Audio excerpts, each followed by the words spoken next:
예, 오늘 말씀의 제목은 주변 사람을 사랑하면 문제 해결의 실마리가 보인다. 예, 사실 일부 예배 때 목사님이 사랑에 대해서 설교를 해주셨는데 제가 일부 듣고 바로 준비한 거 아닙니다. 어떻게 그러겠어요? 꼭 제목 비슷하면 황 목사 일부 또 목사님 거 흉내내서 지금 준비했다. 지금 시간이 없어요. 예? 일부 듣고 할 수 있는 그 능력이 아닙니다. 이 말씀은 순수하게 제가 미리의 마음에 먹었던 말씀이다. 사실 이제 네팔에서 갑자기 주일을 보내게 돼서 주일 설교를 이제 토요일 날 사실 제가 펜으로 진짜 준비한 게 진짜 몇 년 만인지 모르겠어.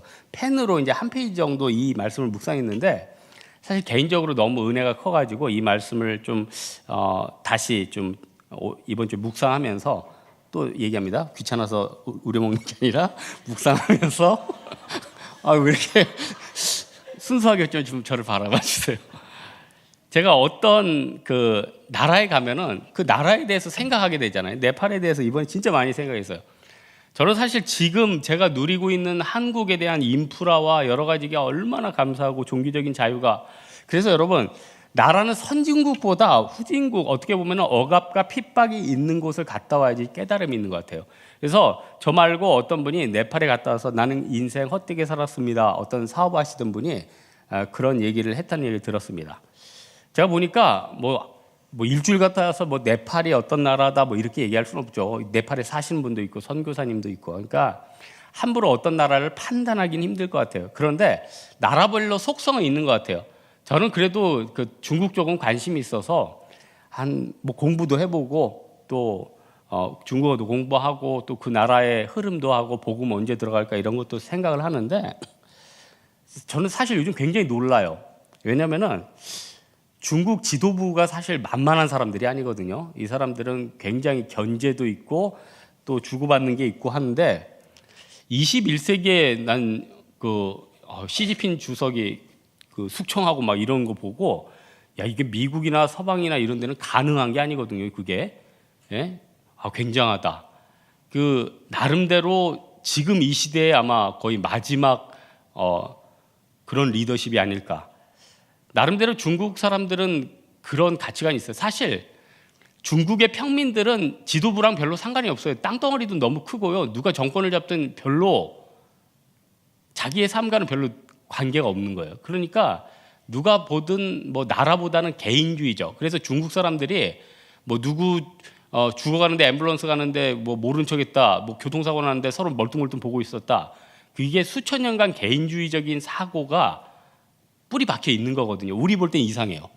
우리나라 같은 경우는 이제 반도국가란 말이에요. 반도국가니까 이 반도국가는 특징이 뭐냐면은 섬에서 올라오든지 위에서 치고 내려오든지 윗선에서 다 밟히는 게 거기서 끝나는 게 아니라 밑선까지 다 내려오는 거예요. 그러니까 우리는 공동체적으로 살아남아야 되는 그런 가치관이 있는 거예요. 그러니까 우리나라 사람들은 이게 옳다 하면은 다 나가지고 이게 옳다 그러고, 누구 죽여라 그러면 다 같이 누구 죽여야 되고, 그게 우리 피 속에 있는 거예요. 하지만 일본 같은 경우는 어떠냐면은, 일본 사람들이 왜 그렇게 공손한지 아세요? 스미마생, 무사생, 일본 사람들끼리 별로 욕 안 해요. 거의 욕이 없어. 우리 같이 예의 더 이상 얘기했습니다. 시우자 여러 개 겹치고 이런 욕은 일본에서는 상상을 못 해요. 왜냐면은 그 사람들은 섬나라예요. 섬나라는 싸우다가 도망갈 데가 없어요. 싸우다가 도망가는데 바다야. 그러니까 결국 그 섬 안에서 살아남아야 되는 거예요. 그러니까 수뇌부들이 싸우다가도 숙청을 잘 안 합니다. 제일 크게 할 수 있는 건 활복 자살하든지 다른 거지. 그러니까 이게 나라마다 문화가 틀리거든요. 나라마다 속성이 있고 개인마다 특성이 있고, 심지어는 우리 강아지들도 특성이 있고, 여러분 사람도 특성이 있고. 저는 너무 신기한 게, 하나님이 어떻게 50억 되는 인구 얼굴들을 다 이렇게 특이하게 다 따로 생긴 거, 몸 모양 어떻게 이렇게 다 틀릴까? 여러분 신기하지 않으세요? 또 그리고 지문은 또 이게 다 틀리고, 야, 이거 이제 하나님이 정말 대단하신 분이죠. 예? 그렇게 겹치는 게 없으니까. 근데요, 하나님의 그 조직신학에 보면 하나님의 속성이 있어요. 비공유적인 속성이 있고 공유적인, 사람과는 공유적인 속성이 있는데, 공유적 속성 한 가지만 들면은, 오늘 제가 본문에도 설교에도 얘기했지 아니 설교 제목에도 얘기했지만은 그리스도의 대표적인 속성, 하나님의 속성, 또 우리 인간에게 대표적인 속성은 사랑이에요. 그래서 이 사랑이 빠지면은 진짜 무슨 안 곱는 찐빵인 거예요. 기독교에서 기독교라고 말하기 힘든 거예요. 여러 가지 뭐 용서도 있고 뭐도 있지만 하나님은 사랑이거든요. 그래서 인간을 사랑했기 때문에 십자가에 돌아가신 거 아닙니까? 우리가 어떻게 보면은 뭐 손양원 목사님도 그렇고 주기철 목사님도 그렇고 이 민족을 사랑했으니까 죽으신 거 아니에요? 아니, 어떻게 자기를 위해서 죽는 거는 가능하지만 남을 위해서 죽을 수 있습니까? 저는 우리 성도님들 진짜 사랑해요. 그래서 여러분들을 위해서 죽을 수 있을까? 죽겠어요. 진짜 죽으려면 죽겠어요. 하나님 죽으려면. 떨리긴 하지만 죽겠어요. 하지만은 여러분들한테 별로 잘 보이고 싶은 마음은 없어. 왜냐하면은 나한테 하나님이 맡겨주신 어떻게 보면 주변 사람들이고 섬김의 대상들인 거예요. 내가 여러분을 섬기는 건 여러분들한테 점수를 받기 위해서 섬기는 게 아니라 하나님의 명령이고요. 하나님이 나를 위해 죽으셨기 때문에 나도 마땅한 본분이 된 거예요. 근데요, 이 사랑은 말로만 하라고 절대로 성경에 나와 있지 않습니다. 한국교회 정의를 외치는 사람들 참 많아요. 말로는 막 그냥 한국교회, 유럽교회, 뭐 아프리카교회, 영국교회 다 움직여요. 사회 정의에 대해서 얘기해요. 그런데 정말로 희생하라고는 희생하지 않아요. 오늘 요한일서 4장 20절에 보니까 누구든지 하나님을 사랑하노라 하고 그 형제를 미워하면 이는 거짓말하는 자니. 그 형제를 미워한다는 게 뭐예요? 막 저 사람 미워하는 걸 뜻해요? 그게 아니죠. 그 형제에 대해서 어떤 진짜 나의 행함과 희생과 진짜 그 예수 그리스도의 사랑이 실천되고 있는가.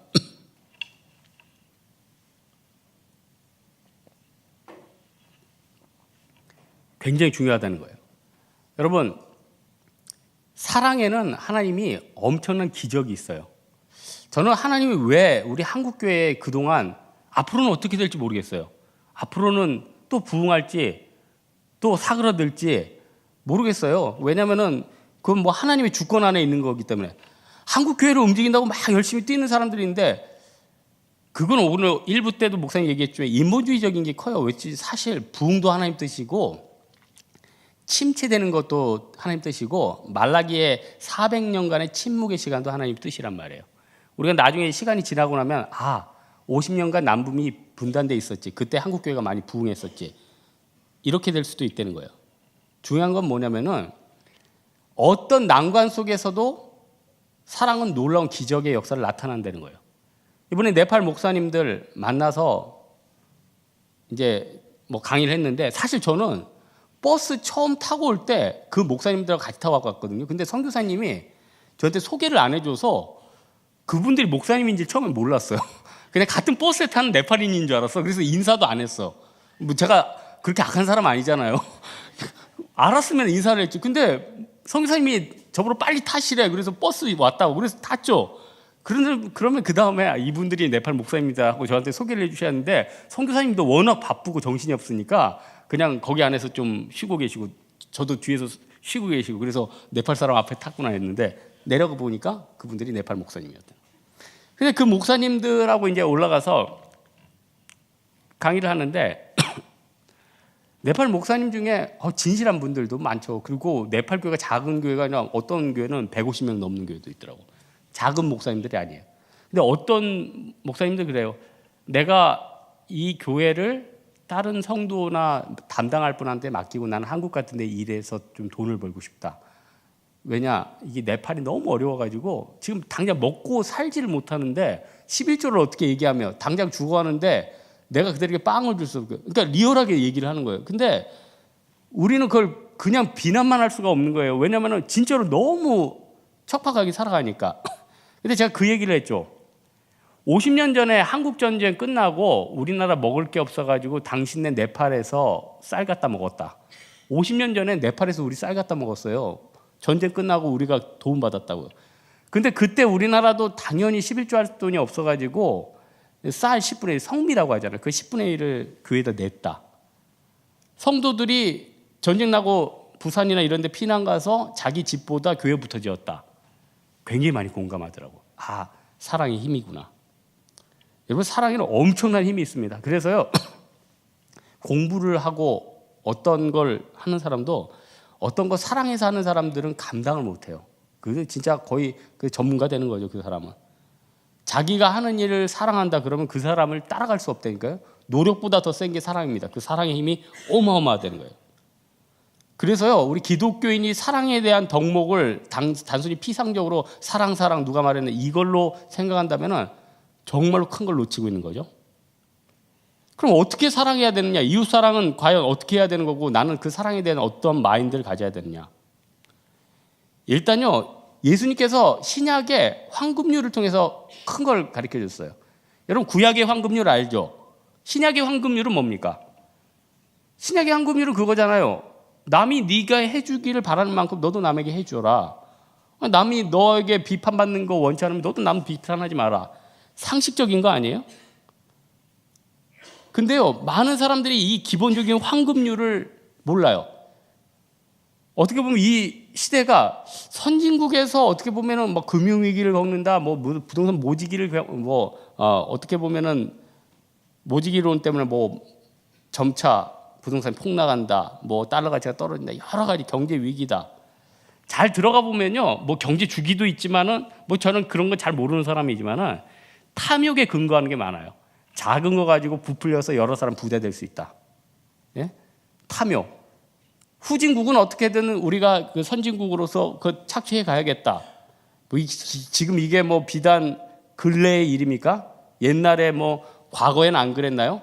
제가 옛날에 인도네시아 구제사역 가니까 인도네시아 사람들이 네덜란드에서 400년간 기독교가 왔는데도 뿌리를 못 내렸대. 여러분 400년 지배했는데 뿌리를 못 내렸다는 문제 있잖아요.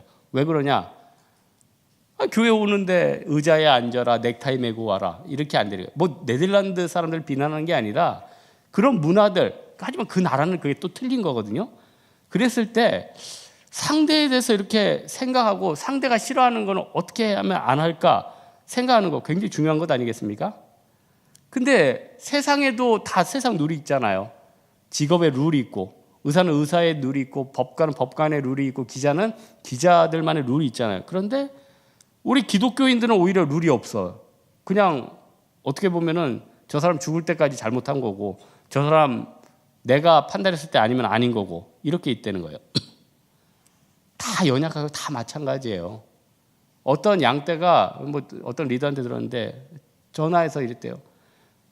아니 리더가 제발 나 좀 챙겨라. 날 위해서 좀 기도 좀 하고. 리더가 너무 화가 나요. 넌 날 위해 기도했냐?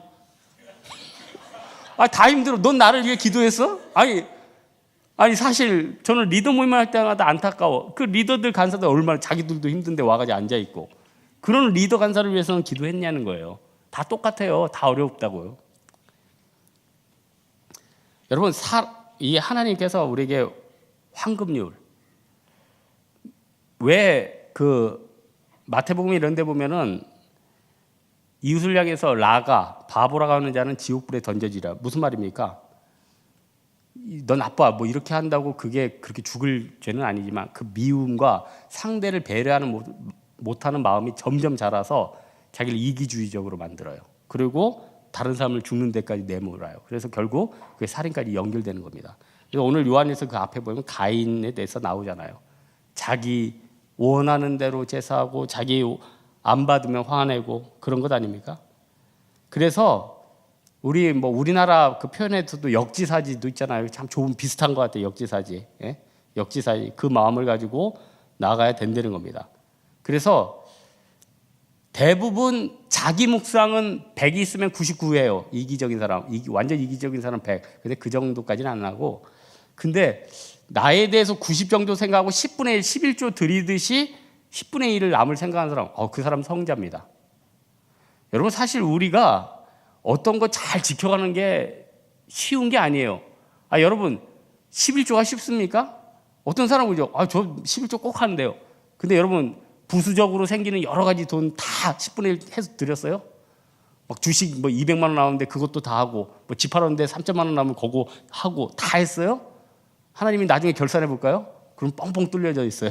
뻥뻥 뚫려져 있다고. 그러면서 나는 10분의 1을 지킨다고 그래. 약대는 거르고 그냥 미꾸라지만 우리는 취하는 거예요. 반대 얘기했다. 큰 거는 취하고 미꾸라지만 하나 드리는 거예요. 에? 사랑의 마음으로 드리면은 그게 생명이고 그게 많은 것들을 거둔다는 겁니다. 그러면 사랑의 이 황금률, 상대를 생각하는 거, 한 단계 더 나아가면은 남이 나에게 원하는 대로 또 나도 남에게 해주고 서로 기브 앤 테이크, 이게 필요하다고 했잖아요.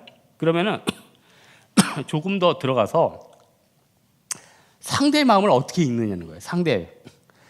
상대의 마음을, 어떤 사람은 아주 초급인 단계는 읽고 싶지도 않아요.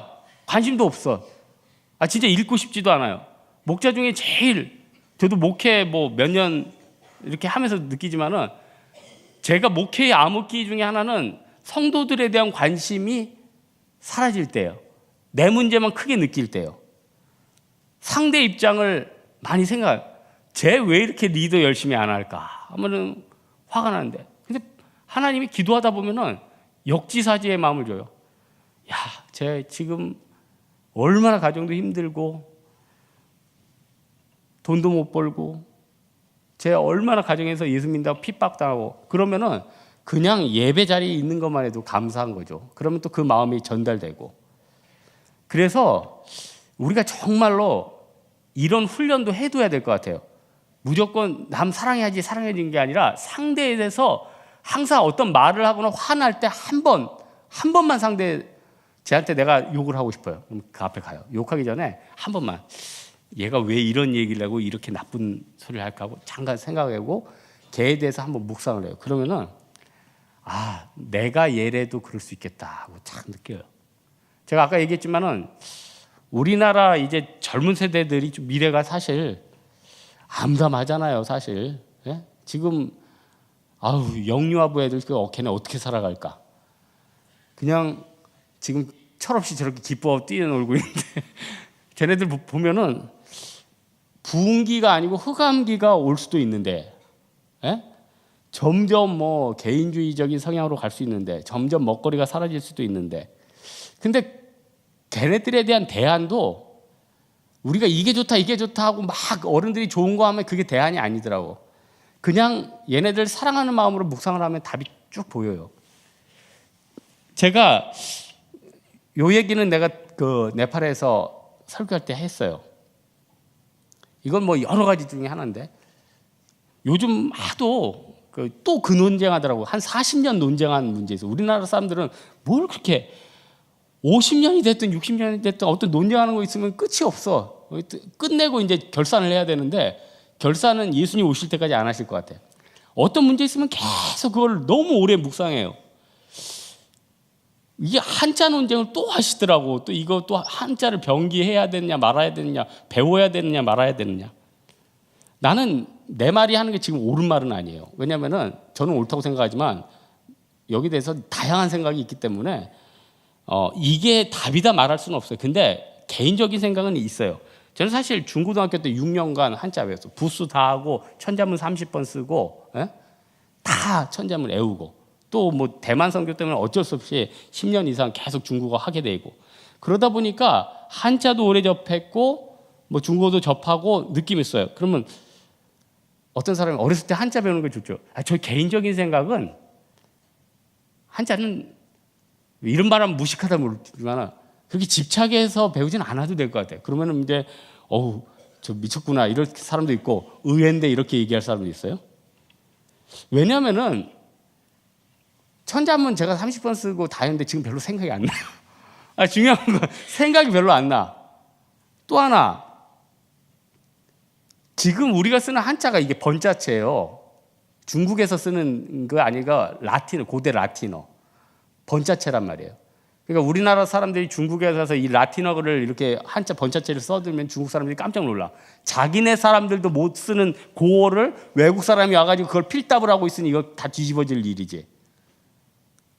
그런데 한자는 또 상형 문자니까 그걸 옆에 쓰면 그 뜻을 보면서 이해해가지고 그 깊은 뜻을 알 수 있다. 근데 저도 이제 옛날에 책도 여러 권 쓰다 보니까 국어 공부도 하게 되잖아요. 그러면은 또 한글에서 나오는 음에 대한 그 뜻의 해석은 또 국어사전 찾아보면서 어느 정도 해결되는 게 있고, 그래서 결론은 뭐냐면은 지금 중국이 이렇게 일어나고 통일이 되고 또 철도가 뚫리고 여러 가지 일들이 있을 때는 지금 그래도 한자 문화권이니까 애들한테 간자체를 통해서 중국어를 가르치는 게 낫겠다. 예? 이게 어렸을 때 언어는 어른이 돼서 되는 게 아니니까 어렸을 때.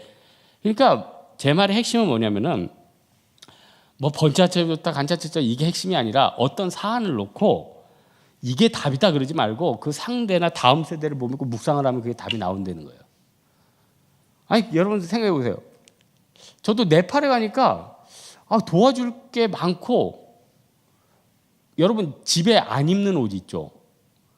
네팔에 여러분들이 안 입는 옷을 주면요 그 사람들한테는 그게 너무너무 귀한 옷이에요. 여러분이 동대문에서 산 옷은 네팔에서 지난번에 한 성도가 동대문에서 갔는데 결국 동대문에서 사고 싶은 옷을 못 샀대.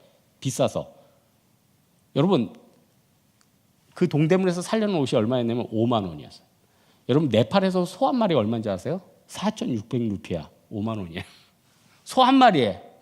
물론 잘 안 먹으니까 싸겠죠. 예?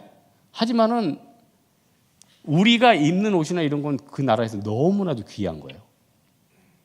우리 선교대원들 선교 열심히 하고 마지막 날 정말 비싼 뭐 말이 비싸니까 컵십이 하나니까 비싸지. 어쨌든 그 자바라는 데 들어갔는데 그 커피숍의 커피가 뭐 한국 돈으로 150루피니까 1,500원이죠. 근데 네팔 사람은 그 1,500원을 잘 지불을 못해서 그 안에는 외국인들만 주로 있더라고. 무슨 얘기인지 아시겠죠? 그러면은 이 사람들한테 우리가 뭘 줘야 될까? 생각을 하면 돼요. 여러분, 우리가 많은 사람들한테 꼭 물질뿐만 아니라 상대의 마음을 읽어야 돼요. 네팔 사람들도 우리를 진짜 사랑하더라고요. 사랑을 해서 아마 우리 선교대원들은 다 느꼈을 거예요. 저는 사실 첫날 사역할 때 제가 진짜 마음이 치유받았어요. 왜냐면은 네팔 초등학교에 들어갔는데 그 300명 애들이 북한에서 모두 와 하면서 막 나를 환영해주고 꽃다발을 걸어주고 하는데 물론 선생님이 교육시켰겠죠. 근데 그 마음이 그 선생님들이 우리를 향해서 감사 멘트를 하는데 그거는 그냥 의식적으로 하는 말은 아니었어요. 정말로 자기 마음을 담아서 했고 애들도 너무너무 좋아하는 거예요. 애들도 너무너무 좋아하고. 여러분 언어가 중요한 게 아니라 마음이 중요합니다. 여러분 예수님 우리가 사랑한다는데 예수님께서 나에게 과연 무엇을 바랄지 우리가 생각을 해봤습니까? 우리는 과연 예수님께서 또 이웃에게 우리가 정말 필요한 게 무엇인지 생각했냐는 거예요. 다 자기 나름대로 내가 필요한 걸 주면 좋다고 끝난다고 생각해요. 하나님이 나 이번 선교 왔으니까 끝이라고 다 생각을 해요. 그게 아니야. 하나님은 어떻게 보면 나한테 예배를 원할 때가 있고 다 틀리다는 거예요. 마지막으로는 그럼 우리 예수님 우리 부활주일인데 그 예수님의 희생 조금이라도 동참하자는 거예요. 오늘 본문에 보면 17절 18절에 있으니까 누가 이 세상의 재물을 가지고 형제의 궁핍함을 보고도 도와줄 마음을 닫으면 하나님의 사랑이 어찌 그 속에 거하겠느냐. 말과 혀로만 하지 말고 행함과 진실함으로 하자. 행함은 뭡니까? 실천적인 거. 진실함은 사고라는 거예요. 그러니까 희생은요. 행함에 실천이 있어야 되고 진실함에 마인드가 있어야 되는 거죠. 여러분 많은 사람들, 세상 사람들도 다 나름대로 사랑하는 게 있습니다. 요한일서 2장 15절에 보니까 세상에 있는 것들을 사랑하지 말라. 누구든지 세상을 사랑하면 아버지의 사랑이 그 안에 있지 아니하니. 우리도 세상 것 다 사랑하는 거 있습니다. 다 원하는 거 있어요. 그런데 하나님께서 우리에게 원하신 게 뭐냐? 좀 손해 좀 봐라. 그래서 이번 부활주일에는 우리가 좀 손해 봤으면 좋겠어요. 근데 이 손해에는 굉장한 능력이 있어요. 내가 어떤 일을 할 때 내가 딱 손해 보죠. 하나님 절대로 이 손해에서 끝나게 하지 않아요. 내가 어떤 거 손해 보면은 그거에 몇 배를 주십니다. 이거는 진짜 하나님이 주시는 은혜 같아요. 저는 예수님께서 왜 가나안 이스라엘에서 태어나셨을까? 나름대로 힘든 나라니까 거기서 희생할 게 있잖아요. 예수님이 부유한 나라 또 예수님이 또 권세가 있고 이러면은 희생과 아주 소망의 이런 것들을 못 보여주는 것 아닙니까? 그래서 실천으로 마지막 이 얘기를 했으면 좋겠어요. 지금 하나님이 나한테 희생의 자리를 줄 때, 양보의 자리를 줄 때 그걸 안 하면은 나중에 후회 안 되는 거죠. 천국에서 후회 안 되는 거죠. 영원히 후회 안 되는 거죠. 천국 가면 마리아처럼 그때 드리길 잘했어. 그때 내가 선교 가길 잘했어. 그때 내가 양떼 돌보길 잘했어. 부자 청년 부자 청년 예수 믿었으면 천국 갔겠죠. 하지만은 그때 얼마나 후회했겠어요. 오늘 그 말씀의 결론 맺고자 하는데, 그가 이 16절 있죠. 그가 우리를 위하여 목숨을 버리셨으니 우리가 이로써 사랑을 알고 우리도 형제들을 위하여 목숨을 버린 것이 마땅하다. 요한일서 3장 16절이 요한복음 3장 16절과 오버랩 되지 않습니까? 여러분, 무엇을 하든지 신앙의 핵심을 파악하는 게 중요합니다. 그래서 하나님을 따라서 우리가 사랑해야 되고, 우리가 잠깐 왔다 가는 인생이지만 그 가운데 우리가 부딪혀야 될 사람들은 주변 사람들이다. 이 사람들은 우연히 있는 것이 아니다. 내가 이 사람들에게 우연히 잘해주려고 행하는 게 아니라 예수님께서 보내주시고 사역하라고 주신 사명지다, 사람이다. 이 마음 가지고 나아가는 우리들 되기를 주님의 이름으로 축원합니다. 아멘. 이 시간에 우리 한번 또 찬양하겠습니다. 주님의 은혜라.